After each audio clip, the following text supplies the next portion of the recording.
welcome back. My name is India and I happen to read a lot, and welcome to the quarterly reading check-in of 2026. I remember filming 2025's quarterly reading check-in, and that had been the worst reading year that I'd had in a very, very long time. And thankfully, it's not that bad this year. We're actually having a pretty good year so far. But literally, as I was preparing this and I was writing all my notes, all I could think to myself is how much I hated the first 3 months of 2025. But we are going to be talking about where I'm at with my challenges, my top 3 favourite books so far this year, how many books I've read in general, and just how am I finding reading in 2026. So please join me. I don't know how long this video is going to be, but I'm a yapper, so grab a drink. So the quarterly reading check-in covers from basically January to when I decide to film it. It really should be January to March, but I've just been very, very busy recently that I haven't had time to actually sit down and film this. So we are doing January to the 12th of April for this one, for this recording. So how have I found my general 2026 reading? So last year was, at that point, as I said in my intro, the worst reading year I'd had in a really, really long time. And I'd been enjoying them for a really, really long time, but it wasn't until I started becoming a bookseller in 2021 did my reading just skyrocket. And I just started reading a lot of books. And my best reading year was 2024. I had read so many books, and it was really exciting and thrilling to be able to tick another book off the list. And then we got to last year, 2025, and I just was not reading. I don't know what it was. I don't know what it was about 2025, but I really was just struggling to pick up a book. I would spend most of my bus journey, which would primarily be reading time, I was spending a lot of it just zoning out and listening to music and just daydreaming, and I still do a lot of that now. I never got really brought down by the fact that I was reading less. I knew there was going to be a year where it would be my worst reading year because that's just the way it goes. It wasn't the fact that I was reading less, it was the fact that what I was reading was so shit. So there's actually a lot of similarities in this check-in that will be very similar to my one in 2025. Just because at this point, with all the extra things that I'm doing, like gaming, seeing friends, I've got some really exciting things coming up in the next couple of months, which is really exciting to talk about. It is taking up a lot of my time. Look at me, vague hinting to things. How exciting.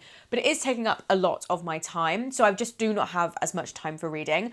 So while I feel like numbers wise, I'm in the exact same place that I was in 2025, what I've been reading so far this year is a lot better than what the hell I was reading last year. 2026 so far this year has not been like the best reading year ever, but it's also not been the worst. It's just been a very good, solid, satisfactory, very, very happy read. Ding year. So before we get into the stats, the challenges, all of that kind of fun stuff, we are going to talk about my top 3 books that I have read so far this year. And these are some good ones. So first up, let me show you the lovely books that have made it to my top 3 for Q1 of 2026.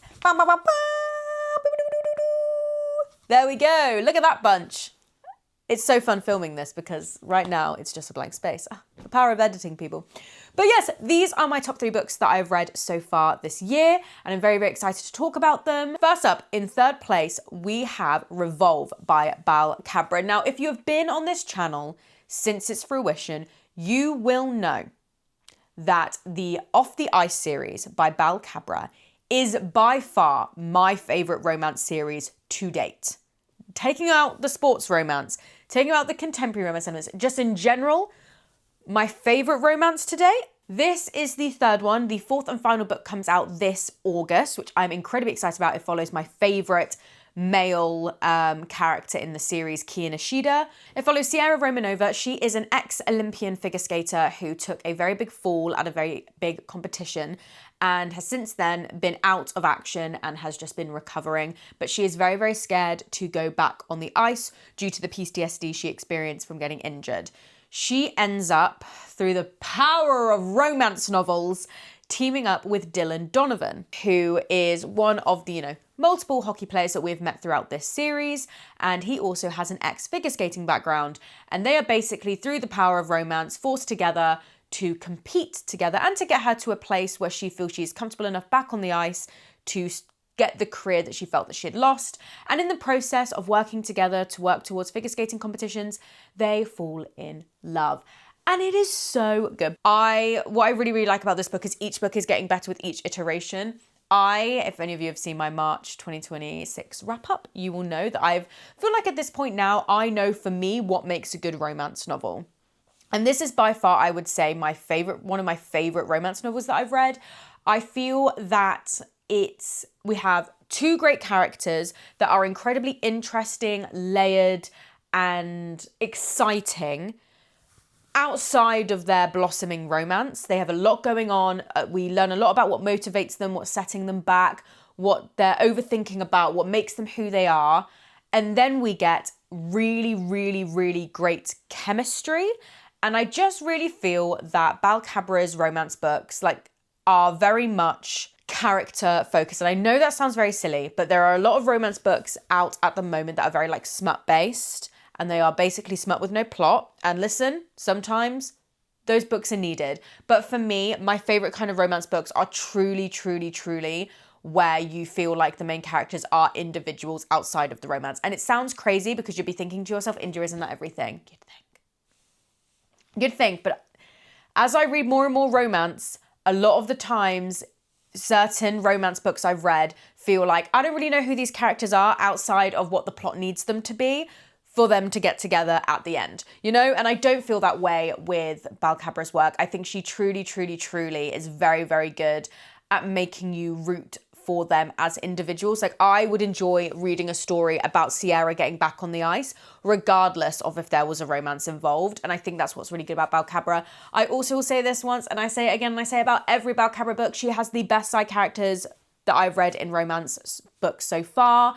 I truly, the fact that I am super excited for Kian's book, which comes out in August, should be an indication of the fact that Khabra has done an amazing job of making her world and her characters seem so fully fleshed out, fully layered, and just you like them so much you can't wait for their story. So yeah, if you want a really, really good discussions on PTSD, discussions on being your own worst enemy, real true discussions of what it is to be an athlete. And I mean, again, great spicy scenes, great characters, oozing chemistry. But in general, it's just some of her best character work. In second place, we have Tusk Love by Thea Guanzon. This is a romantasy. I don't read much romantasy. I have, it's one of the things that oh, I need to get into reading romantasy. I have a thing about romantasy. I like reading romantasy books that feel like they are just exactly like a contemporary romance.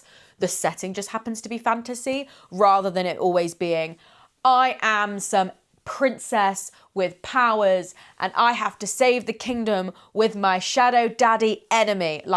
Personally for me, those are kind of the romantasies that I avoid. I'm going to read a fantasy about a princess saving the kingdom. I tend to just go straight for the epic fantasy books. Guinevere is the daughter of a merchant family and she is betrothed to this rich lord on the opposite side of the country. And her parents have gone on without her to kind of prepare for her arrival. And she is on her way with a bunch of jewels and goods as a dowry to give to this lord that she's about to marry. And she's on her way and she gets attacked by bandits. And the very fun thing about Guinevere is that she has, from birth, has been in connection with a fire demon of some kind. And whenever she is scared or threatened or anything, this fire demon essentially comes out and will destroy everything in her path. So she's had this very, very strict and rigid upbringing where she can't really feel too much emotion of, to be honest with you, anything. She's lived a very, very sheltered life. And now her parents are bloody sending her off to be betrothed and sending her off to be married for the goodness of their business. She gets attacked by these bandits. The fire demon comes out and she gets saved by a very, very gorgeous half-orc blacksmith called Oscar. And that's what starts off a very, very fun and exciting and romantic road trip where they are trying to get from A to B. Oscar's trying to basically be the personal guard of Guinevere as they get from A to B so she can marry this lord. But obviously, it's a fucking romance novel. So along the way, those two fall in love. And it's a perfect, fun, exciting and hilarious. It's very much a rom-com. It's very much romantic comedy. You have an amazing, and you don't have to be a Dungeons and Dragons fan to read this book, but it's obviously set in the world of Dungeons and Dragons. and specifically the world of Critical Role's version of Dungeons and Dragons, Exandria, and you watch the meet of these variety of different characters. They have the ups and downs of what you would get from a classic road trip book. They have great chemistry. You love them again as individual characters. The ending's so much fun. It was genuinely just a super, super, super fun read. It just made me realize what I didn't want from romantasy and what I did want from romantasy. And for me, I do just want it to be, I'm a merchant's daughter who's trying to get to another place, and you're a blacksmith who's going to be my personal guard. And that's it. It's just like the bodyguard trope, right? I don't want it to be, I'm Guinevere, the princess of blah, and I hate this man, but we must work together to save the kingdom and bring back the magic. That, for me, I just never feel like in those books that the fantasy elements are enough for me, because I feel like 9 times out of 10, the focus is on the romance.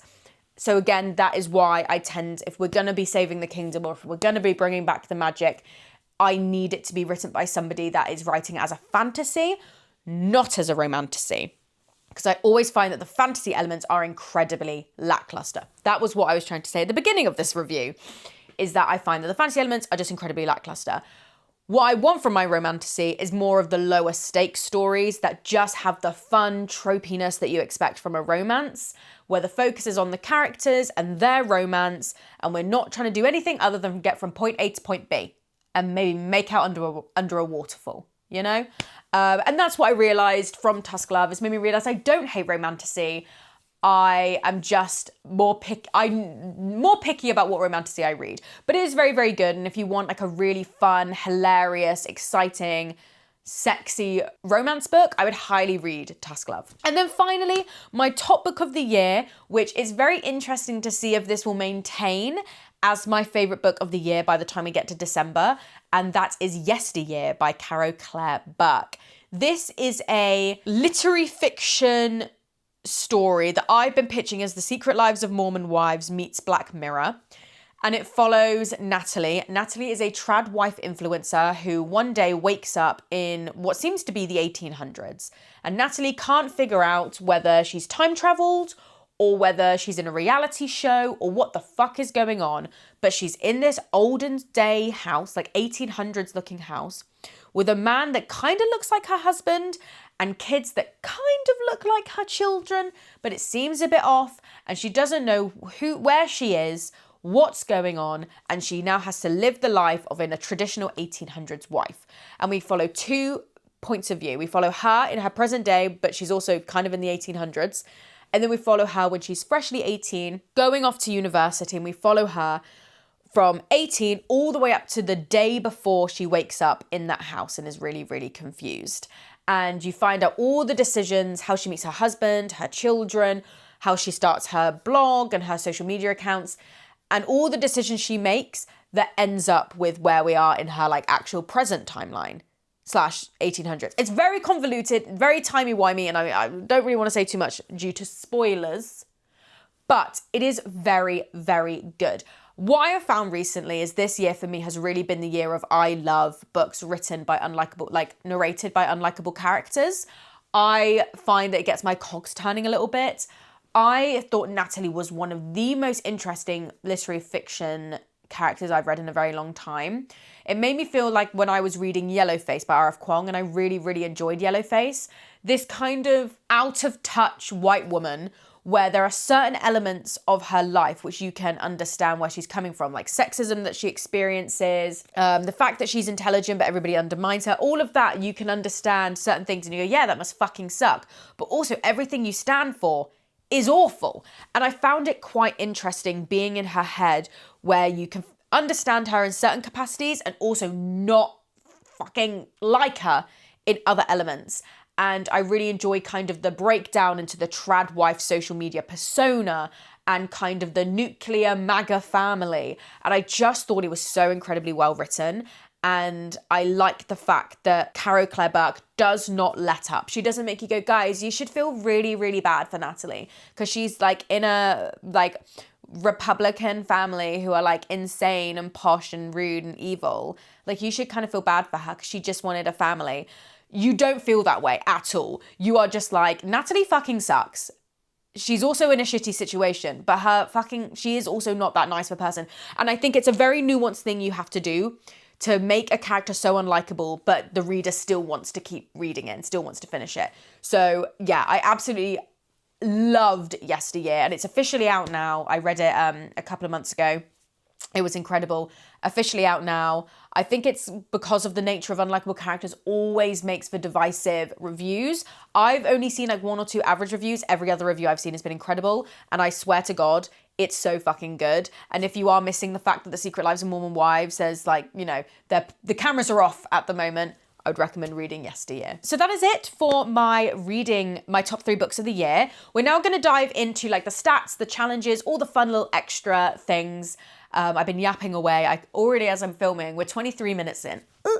I've been yapping away. So let's just dive in and we'll talk a little bit about how this year has gone in a little bit more detail. So first up, how many books have I read this year? So I have read 32 books this year.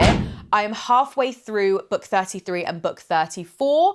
So I'm very much on track to where I was last year. Last year I read 33 books and I was so disappointed by that. But this year, being halfway through books 33 and 34, I'm very happy. I think this is really, really good. Do I think I could have actively this year spent more time actively choosing to read? Yes, I spend most of my bus journeys disassociating and staring out the window. I do think I need to go back and actually utilize that time for more reading. This is what a lot of people who say they don't understand how people can read this amount of insert a lot of books in 1 month. At one point, I think in 2024, I'd read like 54 books because I was reading on the bus every single moment, you know? I just don't do that as much anymore. But where I'm at now compared to last year, I'm very, very happy. Technically, I've read 1 less than last year, but I'm a lot happier. Just been loving the books that I'm reading. So yeah, 32 books, technically up 34 if you count the ones I'm actively reading at the moment. But yeah, very happy with that. For my sequels challenge, so every year I set myself a goal to continue reading sequels, like the next book in a bunch of series that I'm reading, just to maintain that I'm keeping up to date with my series. And this year I increased my normal number of 12 to 20. And I'm very happy to say, if you count the sequel that I'm also currently reading now, I'm over halfway. I have read 10 and I'm currently reading my 11th sequel.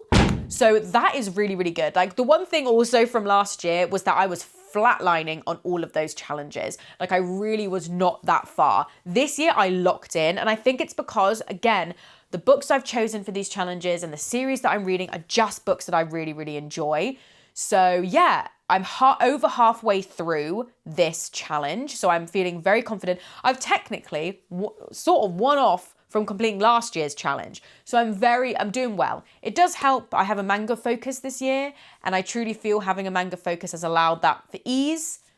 So there we go. In regards to my physical TBR, my goal, so that is just wanting to read a set number of books for my physical TBR. My goal is 50, which is the same one as last year. I started off really, really strong in January and the beginning of February. Recently, I've been reading less from my physical TBR, but I have still read so far 20 books, which is very, very good. And I'm on track for completing 50 way before the end of the year. The current 2 books that I am currently ongoing are not from my physical TBR. Quite a lot of books actually in my April TBR are not from my physical collection. So when we go into May, I'm going to try and reel that back and cover some more physical TBR books. But still, 20 out of 50 so far for not even halfway through the year is very good. And then we had my manga and graphic novel focus. I always try, there were a couple of different focuses I gave myself this year. Very, very like vague, not really focusing on anything, but my manga, it was a manga focus, like a movie focus, and a creativity focus. So for my manga focus, I just wanted to read more manga. My goal was to read a series each month. I've not really been doing that much. I just kind of choose as and when. In January, I read the entire Mact of the Golden Land arc. And this month so far, I'm up to date with all of my physical copies of Spy Family. And I've ordered volume 4, but it's temporarily unavailable at the moment. But then other ones I've just been dipping in and dipping out. But I have read, for my manga, and I've added graphic novels to this, I've read 12 manga and graphic novels this year. And I do know that I want to, in October, read the entirety of The Girl from the Other Side that I've got left. So I know I'm going to finish that series. But yeah, I think I'm just going about that with what grabs me at the time. Like, I knew I wanted to read Spy Family Volume 3, and I just thought I might as well reread Volumes 1 and 2 because I can't remember too much. But yeah, I'm just taking it as it comes, which is, again, I think the exact way you should take your reading, which is what I hadn't done for a couple of years. But now I'm just picking and choosing, and I'm very happy with that. I don't have a set goal for that. I just want to, read more from my big fuck off shelf that I can see right there, and, decide what works and what doesn't work. For my movie focus, my focus, this is where it starts getting dicey. My focus was to read a movie a week. Read a movie a week? God, watch a movie a week. Because I felt that I've just really been neglecting movies for video games and books. And I was a massive movie buff. I did media and film growing up at college. So I wanted to get back into watching movies. I've not been doing so well. How many? So we are in technically the 15th or 16th week of the year, and I have watched 11. And let me tell you, you might be thinking to yourself, India, that's actually not that bad for somebody that doesn't watch that many movies. I think the last 5 that I watched was in 1 week when my mum was here, and my mum is a massive movie watcher. So we watched Annie, we watched the shitty Baywatch movie with Zac Efron and Dwayne The Rock Johnson, which I keep saying, listen, I thought it was fun. We watched How to Lose a Guy in 10 Days. We watched all these other films. And if it wasn't for my mum staying for a week, I would not be showing these numbers. So the goal is to get back onto the movie watching bandwagon. I really want to start going to the cinema by myself, which is one of the goals that I have, which I still haven't done. I literally work in a city centre where there's 3 cinemas in a very small radius. So why am I not doing that? Especially when it comes to animated films, which we all know animation is my favourite kind of medium for anything. Hence why I'm a massive video game fan. And I just really am shocked that I have not watched more movies. The last movie I watched was How to Lose a Guy in 10 Days, and I forgot how good that movie was. Incredible. But no, I have only watched 11 movies. And then finally, my other and final focus was continuing with my creativity, and that was making sure I actually completed my book journal, which I didn't complete last year. And I, again, am dropping the fucking ball. I need to get into a routine with that journal. Because what happens is I'm really good at updating the stats and the highlighting of oh, this was a 3-star and I read this sequel. But I'm not very good at the creative element afterwards of writing the review. And I think maybe I just put too much pressure on myself and I should just write the fucking review and whack a bunch of stickers afterwards. Why am I putting this much pressure on myself? So now we're going to talk about what next steps do I have for the rest of 2026. And really, I don't have that many. As I said, there's a lot of big stuff going on in the pipeline at the moment, which I can't reveal as of yet. And that, depending on how that falls and depending on when these projects start, and all of that will depend on how I approach things. I am really enjoying being a lot more free. The fact that my friend and I decided to pick up Done and Dusted on our annual leave, and we're now going to be buddy reading the 3rd book. And the fact that I'm let's just read a whole series in a month, and who cares about a TBR? The fact that I've been getting into this mindset, which I was getting into at the end of last year, but fully kind of embracing a lot more this year, has been great for my reading. But also, I've just got a lot bubbling away that may or may not change in the next month or so. And that will depend on how I go about my reading, how I approach things. And because of that, I don't really know what my next steps are. Yeah, I just don't know. I can't really say anything right now.